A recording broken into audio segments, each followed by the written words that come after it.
Докато Елиза работела в своята градина, тя забелязала странна светлина, която проблясвала от дъното на езерото, любопитна.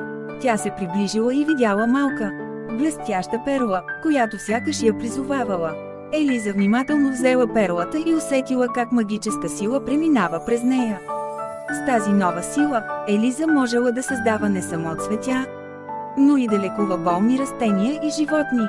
Тя започнала да пътува из цялата страна, помагайки на всички, които имали нужда.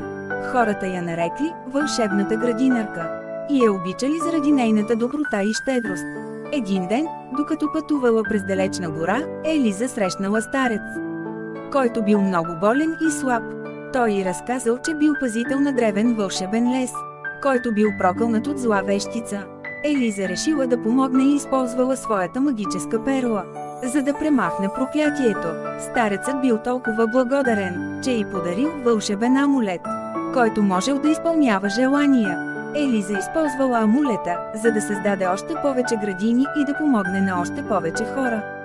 Тя продължила да разпространява радост и вълшебства навсякъде, където отидела.